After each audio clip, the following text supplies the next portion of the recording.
पूर्णिया के जनता को प्रणाम, नमस्कार। आज कृष्ण जन्माष्टमी के शुभ अवसर पे आप सभी को मेरी तरफ से बहुत बहुत बधाई। भगवान श्री कृष्ण की कृपा आप लोगों पर बनी रहे। मैंने 26 जून, 3 जुलाई, 10 जुलाई, 17 जुलाई, 24 जुलाई, 31 जुलाई, 4 अगस्त, 7 अगस्त, इन दिनों मैंने वोकल फॉर लोकल प्रोग्राम के तहत पूर्णिया के विकास के बारे में और आज के एक चर्चित कानूनी मुद्दे पर अपनी राय रखी थी।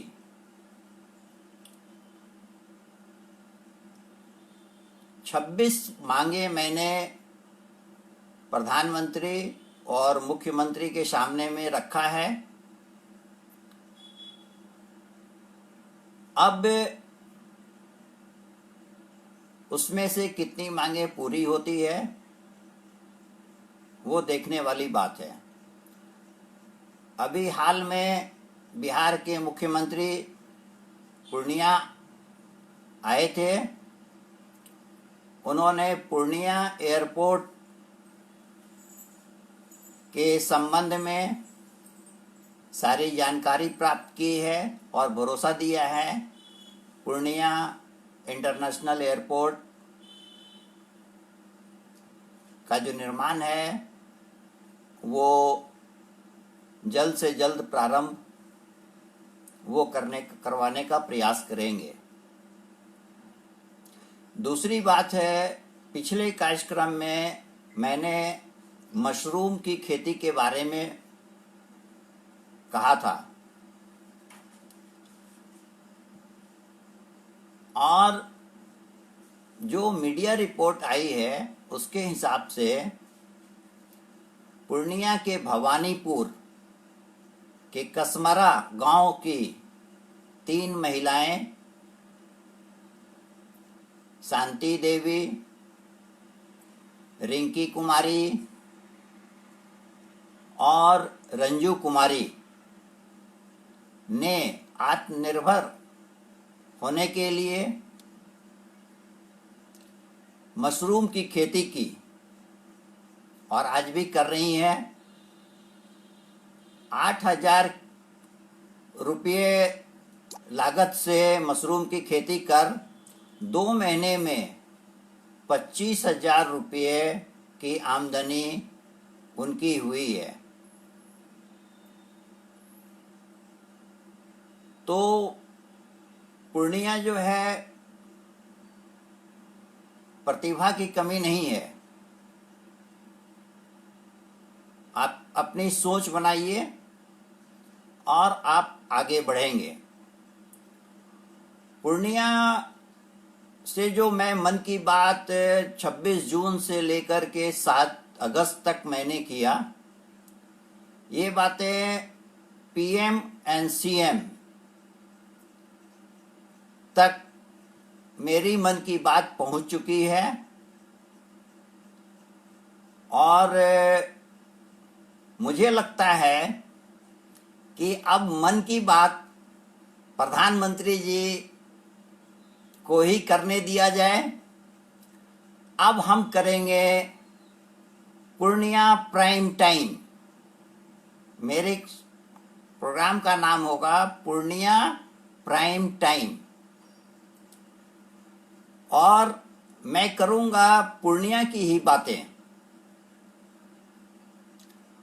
और जिस प्रकार से जितनी 26 मांगे मैंने रखी है माननीय प्रधानमंत्री नरेंद्र मोदी जी के सामने, बिहार के माननीय मुख्यमंत्री नीतीश कुमार के सामने, वो जैसे जैसे पूरा होगा मैं पूर्णिया प्राइम टाइम के अपने कार्यक्रम में आपको जानकारी दूंगा।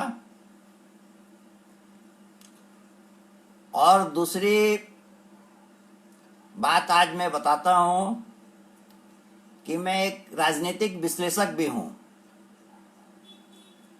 कई वर्षों से मैंने पत्रकारिता की, विभिन्न अखबारों में मैंने लिखा, अपना न्यूज़ चैनल भी मैं चला रहा था पूर्णिया में, दर्शन न्यूज़ चैनल आपने सुना होगा।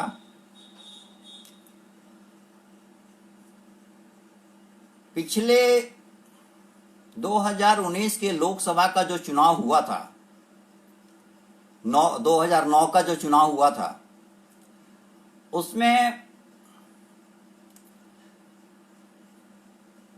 कमल फूल और मक्का छाप में जबरदस्त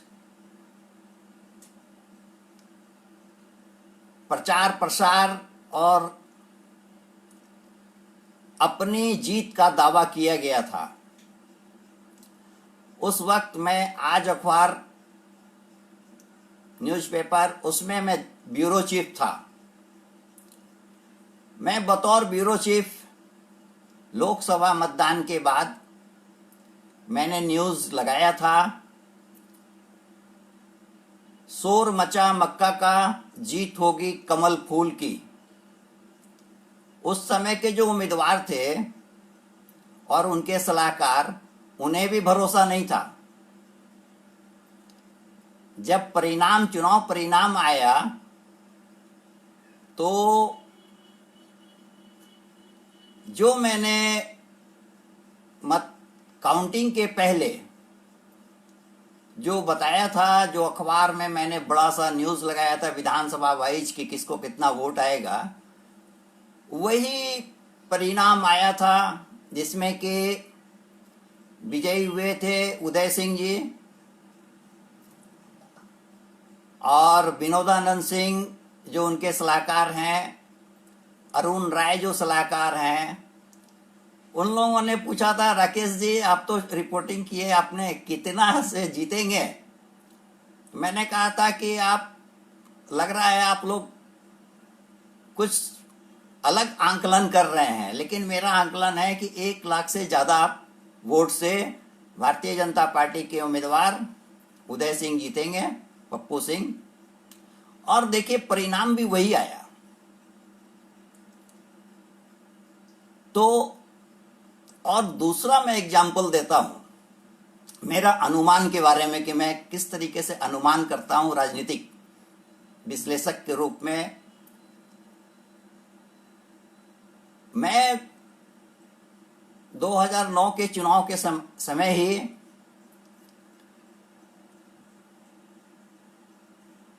जी न्यूज़ के जो बिहार चैनल हेड थे श्रीकांत प्रत्यूष, जो हमारे बिहार के डीजीपी हैं, गुप्तेश्वर पांडे उनके भाई हैं, उनके साथ सभी लोकसभा क्षेत्र का हम लोग न्यूज़ कवरेज के लिए दौरा कर रहे थे, पूर्णिया, अररिया, कटिहार, किशनगंज। जब हम किशनगंज पहुंचे और वहाँ पे महमूद अशरफ साहब से हम लोगों को मिलना था, मुलाकात नहीं हो पाई थी। सिकंदर सिंह जी से मिलना था, लेकिन उनसे मुलाकात नहीं हो पाई थी। लेट हो गया था, 11:30 पौने 12 बज चुका था। तब श्रीकांत भैया ने, जो जी न्यूज़ के बिहार चैनल हेड थे, उन्होंने कहा कि जरा किशनगंज मेडिकल कॉलेज के डायरेक्टर साहब से बात किया जाए कि रात्रि यहीं पर रुकेंगे और सुबह फिर कवरेज करने के लिए निकलेंगे। मैंने कहा एकदम सही है भैया, आप फ़ोन कीजिए।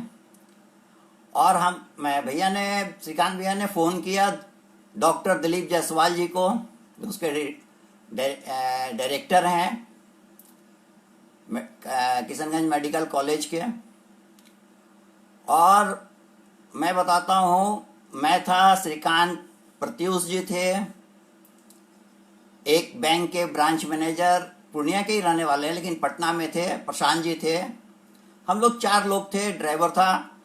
वहाँ गए, डॉक्टर दिलीप जायसवाल जी ने किशनगंज मेडिकल कॉलेज के अंदर हम लोगों की रहने की और सारी व्यवस्थाएं की। जब सुबह में उनके आवास पे चाय पीने के लिए हम लोग सब गए, तो चाय पीने के दौरान मैंने ही कहा कि भैया आप एमएलए एमएलसी क्यों नहीं बनते हैं। उन्होंने कहा कहाँ कोई बैकिंग है, कौन हमें टिकट देगा। मैंने कहा कोई बात नहीं है, हम लोग पत्रकार हैं तो हम लोग न्यूज़ लगाते हैं आपके बारे में। उस समय में त्रिस्तरीय जो पंचायत एमएलसी होते हैं उसका चुनावी टिकट के बारे में चर्चा हो रही थी। किशनगंज के तोशनीवाल और भी लोग लगे हुए थे, और मैं उस समय में श्रीकांत प्रत्यूष का जो अखबार है सन्मार्ग, उसमें मैं पत्रकार था और खबर लगाई थी मैंने। डॉक्टर दिलीप जायसवाल होंगे विधान परिषद उम्मीदवार। जो कहीं भी नहीं था, डॉक्टर दिलीप जायसवाल उम्मीदवार ही नहीं बने, वो एमएलसी भी बने और फिर आगे निरंतर वो आगे बढ़ते रहे अपने काबिलियत के बल पे। तो मेरा ये कहने का मतलब है कि अगर ईमानदारी से अगर आप किसी चीज़ के बारे में सोचते हैं, निर्णय लेते हैं और बोलते हैं, तो उसी का असर हो सकता है। शब्द और व्यवहार निश्चित रूप से अपने जीवन का मंत्र बनाना चाहिए। किसी को गलत शब्द नहीं कहना चाहिए और किसी के साथ व्यवहार गलत नहीं करना चाहिए। आज कृष्ण जन्माष्टमी के अवसर पे हम लोगों को ये सोच रखनी चाहिए, और होई वही जो राम रची राखा। हम एक मनुष्य निमित्त मात्र हैं, हम एक प्रयास कर सकते हैं। आप जैसा बोलेंगे वैसा ही ऊपर वाला देगा। ये मैंने आपको 2 उदाहरण मैंने दिया, पूर्णिया लोकसभा क्षेत्र का और किशनगंज मेडिकल कॉलेज के डायरेक्टर डॉक्टर दिलीप जायसवाल के एमएलसी बनने की जानकारी। वो मैं ही था जो इस बात को मैंने रखा था। किसी को भी आप प्रेरणा दें, मोटिवेट करें, आगे बढ़ावें, ये आपका जीवन का मंत्र होना चाहिए।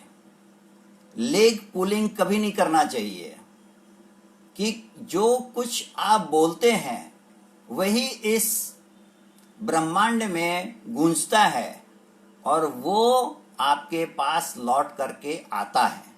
ये श्री कृष्ण का भी कहना है।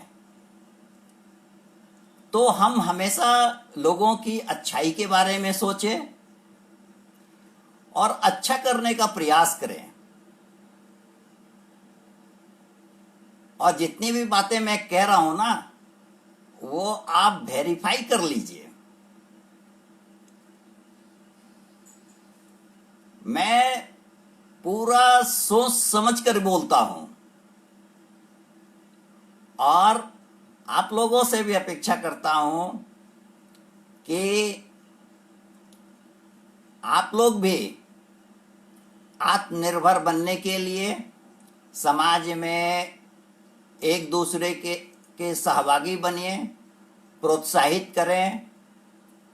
आगे बढ़ने के लिए आप जो कुछ भी मदद कर सकते हैं वो मदद करें। कभी भी किसी के बारे में बुरा मत सोचिए